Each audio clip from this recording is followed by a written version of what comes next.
नमस्कार दोस्तों, एक बार फिर से आप लोग का बहुत बहुत स्वागत है हमारी ऑफिशियल यूट्यूब चैनल अविजन इंस्टीट्यूट पे।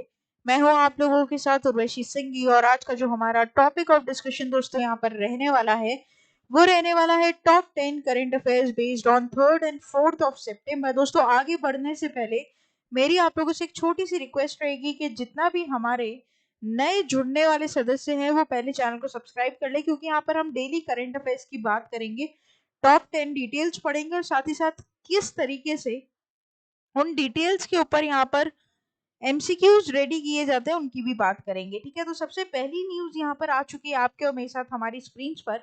World Sanskrit day. तो यहाँ पर वर्ल्ड संस्कृत डे कब मनाया जाता है, क्या सिग्निफिकेंस है, क्या हिस्ट्री है, ये सभी बात हम करेंगे। तो बेसिकली श्रावण पूर्णिमा के दिन बेसिकली संस्कृत लैंग्वेज को प्रमोट किया जाता है। ये बोलने वाली भाषाओं में से सबसे पुरानी भाषाओं में से एक है और इसी श्रावण पूर्णिमा के दिन वर्ल्ड संस्कृत डे यहाँ पर सेलिब्रेट किया जाता है दोस्तों। ठीक है, तो एक स्पेसिफिक डे है श्रावण पूर्णिमा, उस दिन यहाँ पर हिंदू कैलेंडर के हिसाब से संस्कृत डे को मनाया जाता है। इसे विश्व संस्कृत दिनम भी बोला जाता है, जो कि एक संस्कृत लैंग्वेज है, राइट। अब इस साल 2023 में ये श्रावण पूर्णिमा या फिर रक्षाबंधन आप बोलते हैं, ये दिवस कब आया था? तो 31 अगस्त को आया था, ये आपको ध्यान रखना है। ठीक है, तो world Sanskrit day also referred as international Sanskrit day और विश्व संस्कृतिया दिनम is observed on the day of Shravan Purnima in the Hindu calendar, which is also marked as Raksha Bandhan, which coincides with the moon, right? तो यहाँ पर 2023 में ये दिवस कब आया था? 31 अगस्त, जो कि था गुरुवार। ठीक है, गुरुवार का दिन। The purpose of this day is to raise awareness and promote Sanskrit, one of the India's oldest languages, right. तो यहाँ पर दोस्तों जो हमारे ग्रंथ हैं, जो हमारी जितना भी लिटरेचर है, डिसिप्लिन है, क्लासिकल टेक्स्ट है, फिलोसफी है, ये सब कुछ संस्कृत लैंग्वेज से ही निकल कर यहाँ पर आई है। पूरे विश्व में या पूरी दुनिया में बोलने वाली भाषाओं में से सबसे पुरानी भाषाओं में से एक है संस्कृत, राइट। तो ये बात आपको यहाँ पर समझनी पड़ेगी। संस्कृत को वर्ल्ड संस्कृत डे को यहाँ पर इस दिवस पर मनाया जाता है स्पेसिफिकली, पर्पसली, राइट। इसको क्वेश्चन आप कैसे एक्सपेक्ट कर सकते हैं, इसका एमसीक्यू आप कैसे एक्सपेक्ट कर सकते हैं? तो this year, that is 2023, world Sanskrit day observed globally on, तो करेक्ट हो जाएगा अगस्त 31। आगे बात करते हैं न्यूज नंबर 2 के ऊपर, काफी इंपॉर्टेंट रहेगा दोस्तों। गवर्नमेंट ऑफ इंडिया और गवर्नमेंट ऑफ न्यूजीलैंड ने एक एमओयू यहाँ पर साइन किया है फॉर द कोऑपरेशन और to revive the boost in the cooperation of the civil aviation, जहां पर ये लोग आपस में शेड्यूल करेंगे न्यू रूट्स को, शेयर्स करेंगे अपने कोड सर्विसेज को, जो एंटाइटलमेंट है उसकी कैपेसिटी को बढ़ाया जाएगा और ट्रैफिक राइट्स भी दोस्तों आपस में शेयर किए जाएंगे, राइट। तो काफी इंपॉर्टेंट हो जाएगा। इंडिया ने कौन सी कंट्री के साथ यहाँ पर सिविल एविएशन को बढ़ाने की बात करी है? तो वो हो जाएगा न्यूजीलैंड। ठीक है, दूसरा, ये जो आपका एमओयू है, ये सबसे ज्यादा इंपॉर्टेंट किस चीज को महत्व देता है? जितने भी यहाँ पर डेजिग्नेटेड एयरलाइंस है न्यूजीलैंड की, उनके साथ अपना जो ट्रैफिक राइट्स है उनको और ज्यादा ब्रॉडन करना, मतलब इंडिया अपने राइट्स और न्यूजीलैंड अपने राइट्स आपस में क्या करेगा? शेयर करेगा और ब्रॉड करेगा उनको, उनकी कैपेसिटी को यहाँ पर इंक्रीज किया जाएगा। ठीक है, these airlines are now permitted to operate multitude of services utilizing various types of aircrafts, right? तो यहाँ पर बेसिकली आपको अभी 6 प्रोमिनेंट पॉइंट्स दिखेंगे, ठीक है, इंडिया में, जो कि है दिल्ली, मुंबई, बेंगलुरु, चेन्नई, हैदराबाद एंड कोलकाता। ठीक है, तो मतलब बेसिकली जितने भी मेट्रोपॉलिटन सिटीज हैं हमारे इंडिया के, उनकी बात यहाँ पर की जा रही है कि ये प्रोमिनेंट पॉइंट्स यहाँ पर बनेंगे जो कि यहाँ पर इस फ्रीडम राइट्स को होल्ड करेंगे। ठीक है, अब देखो तुम्हारे एग्जाम में इतना डेप्थ में क्वेश्चन तो आता नहीं है।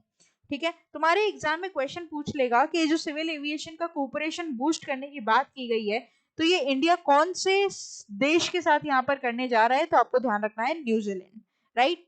तो इस तरीके के दोस्तों आप बुलेट पॉइंट्स तैयार करेंगे जो आपके एग्जाम में आपको रिवीजन के टाइम हेल्प करेंगे, क्योंकि उस टाइम हमारे पास इतना समय नहीं रहेगा कि हम पूरी डिटेल को वापस गो थ्रू करें।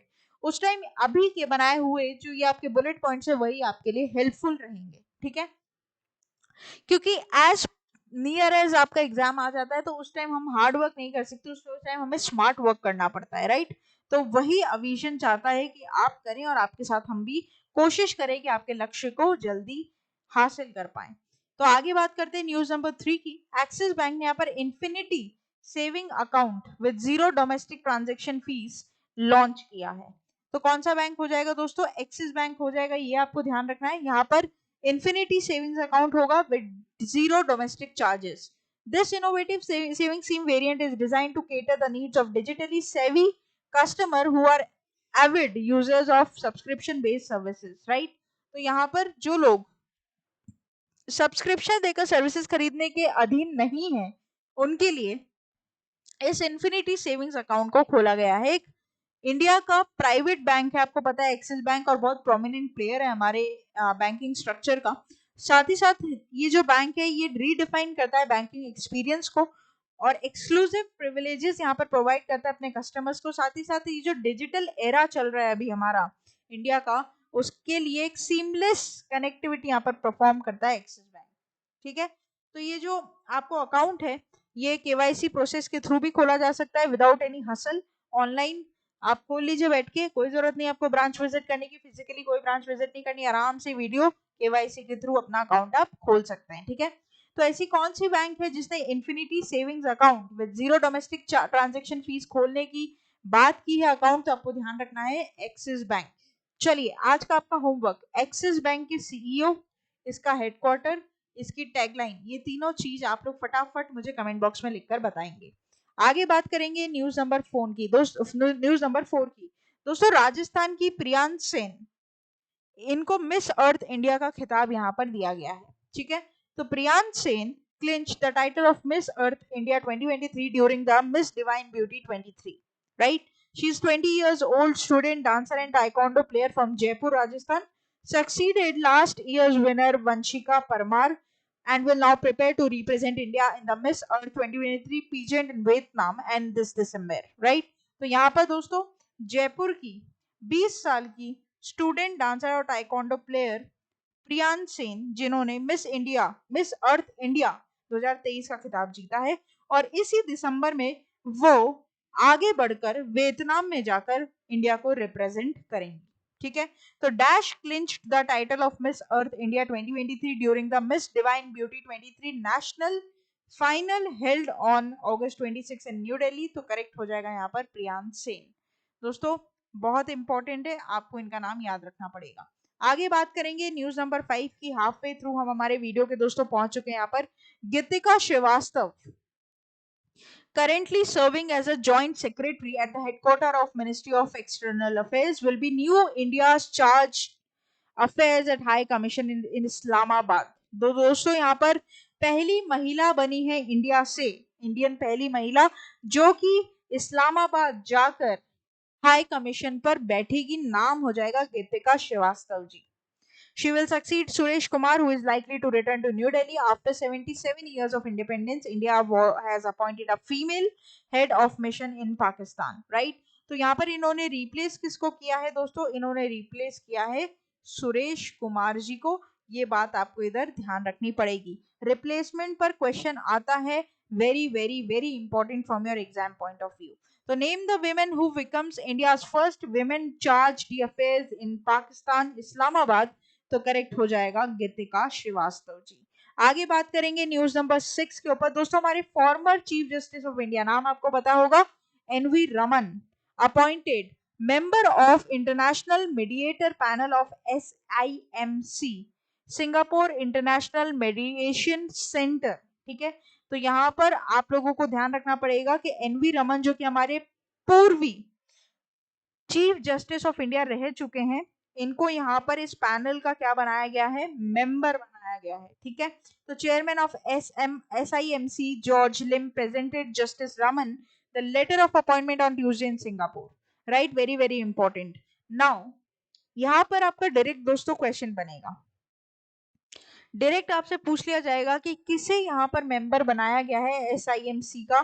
तो यहाँ पर देखो करेक्ट हो जाएगा हमारे एनवी रमन, जो कि पहले क्या है आपके चीफ जस्टिस ऑफ इंडिया रह चुके हैं। ठीक है, इन सभी, ये जैसे यूयू ललित हो गए या फिर अरविंद बोबडी हो गए या फिर दीपक मिश्रा, ये सभी हमारे फॉर्मर CJI हैं। ठीक है, अभी करंट CJI कौन है आपको पता होना चाहिए, DY चंद्र। ठीक है, आगे बात करेंगे न्यूज नंबर 7 के ऊपर। Meet Jaya Verma Sinha, first women head in 166 year history of Indian railways. तो यहाँ पर दोस्तों देखो, Jaya Verma Sinha first women CEO बनी और चेयरपर्सन बनी है रेल बोर्ड की।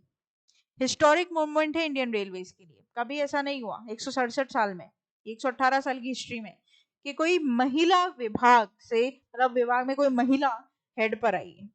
तो यहाँ पर सीईओ और चेयरमैन अपॉइंट की गई है रेलवे बोर्ड की जया वर्मा सिन्हा। नाम रट लो, जरूर आएगा question. Mrs. Sinha is the first ever woman to head the board in India or its 180-year-old history. Railway board came into effect in 1905. She will assume office on or after September 1, and before she was a member of operations and business development. She was the forefront while handling the aftermath of tragic Balasore accident which killed 291 people.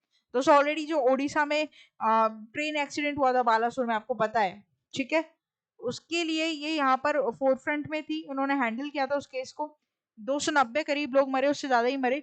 118 साल की history में कभी ऐसा नहीं हुआ कि Indian railway की CEO और चेयरमैन कोई महिला बनी है, पहली बार ऐसा हो रहा है। नाम आपको याद करना बड़ा जरूरी है इनका, जया वर्मा सिन्हा। तो dash appointed as the first women chairperson of railway board, correct हो जाएगा जया वर्मा सिन्हा। आगे बात करेंगे न्यूज नंबर 8 की, काफी इंपॉर्टेंट है, फाइनेंशियल अवेयरनेस के पॉइंट ऑफ व्यू से काफी इंपॉर्टेंट आ जाता है। दोस्तों आप लोगों को पता होना चाहिए हमारा फाइनेंशियल ईयर जो है वो अप्रैल से स्टार्ट होता है, ठीक है, और अप्रैल, मई और जून की जो जीडीपी की रिपोर्ट है वो यहाँ पर आ चुकी है। एक महीना डिले होकर ही आती है, जैसे सितंबर फर्स्ट वीक में यहाँ पर आई है, अगस्त एंड सितंबर फर्स्ट वीक। तो ये हमारा क्वार्टर 1 हो जाता है, ठीक है, साल में 4 क्वार्टर होते हैं, तो ये क्वार्टर 1 यहाँ पर हो जाता है, ठीक है। क्वार्टर 1 में 3 महीने में हमारा जीडीपी का जो यहाँ पर रेशियो निकल कर आया है वो 7.8% का ग्रोथ यहाँ पर दिखा रहा है। हालांकि आरबीआई ने से 8% क्या किया था, अनुमान क्या था, जो इनका एस्टिमेशन था आरबीआई वालों का वो 8% था, लेकिन बाकी अदर जितने भी थे उनका 7.7% ही था। तो ये कहा जाता है कि जितना अनुमानित था, जितना यहाँ पर हम लोग एक्सपेक्ट कर रहे थे, उससे ज्यादा ही निकल कर आया जीडीपी का ग्रोथ। हालांकि आरबीआई के हिसाब से कम है, लेकिन ठीक है, फिर भी बहुत अच्छा है। In a significant economic development, India gross domestic product GDP demonstrated robust growth, surging 7.8% in the first quarter. दोस्तों ऑलरेडी अगर मैं बात करूं आप लोग को, तो ये बिल्कुल और बिल्कुल रियल जीडीपी है, ठीक है। दो टाइप की जीडीपी होती है, एक होती है रियल जीडीपी, एक होती है नॉमिनल जीडीपी। हालांकि इसके ऊपर डिटेल मैंने वीडियो बना रखा है, आप जाकर देख सकते हैं चैनल पर। तो जो रियल जीडीपी होता है, नॉमिनल जीडीपी में डिफरेंस क्या होता है, रियल जीडीपी जो होता है वो बेस ईयर को लेकर चलता है, जैसे बेस ईयर है 2011-12, ये बेस ईयर को लेकर हम लोग कैलकुलेट करते हैं।